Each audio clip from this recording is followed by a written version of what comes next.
There's facts and then there's innuendo. I want to address some of the BLP article on Wikipedia. Wikipedia, you see that it talks about Mills, didn't go to MIT. Well, in fact, he actually did go to MIT in an exchange with Harvard because Harvard knew he wanted to study medical technologies, invent them actually.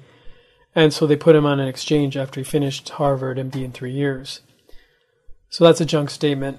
And in fact, his theory is based on some of Herman Hauss's work. Herman Hauss was a professor of electrical engineering, I believe, at MIT. So it was a foundational moment when he was there. It talks about there's no peer-reviewed data. Well, actually,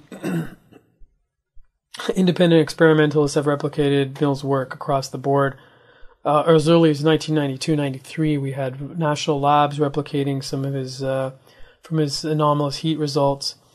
Then we have a statement by Wikipedia that there's off-the-cuff remarks from these Nobel laureates.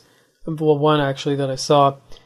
These were basically, by BLP even acknowledges as an issue. These were off-the-cuff remarks from a journalist calling someone 20 years ago, and they seem to still live on. In fact, the Wikipedia page is page controlled, and we've actually tried to remedy that because we want to see this BLP be successful and our investment be successful. And Wikipedia has virtually no data points from the last 10 years, so we're going back to 2008. So an article that doesn't have any data points on a company that's been massively accelerating and going to market, kind of odd. But I think putting in perspective, really, like who are the players here? So on the one hand, you have the scientists. Let's say take one of them, Jonathan Phillips, distinguished professor of physics at New Mexico, Fulbright Fellow at Ben Gurion in Israel, staff scientist at Los Alamos National Lab, which is where they did the Manhattan Project in physics. And Jonathan replicated Mills's results independently, and in fact, so did another plasma physicist, one of the premier plasma physicists in the world, Johannes Conrads from Germany. And so then we have sort of these scientists, and then who do we have financially? Because that's always interesting.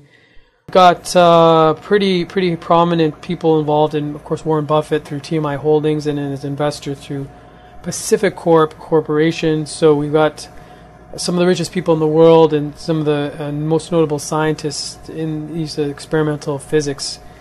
On the other hand, Wikipedia, the last time I looked, the article was edited by Bill 3, who's a self-proclaimed skeptical ICU nurse from West Virginia. So this is who you're putting your trust in if you listen to the Wikipedia article. There's more that we cover on this with me and Brett, but it is something we're trying to remedy and make sure that this is all cleared up. Thank you very much.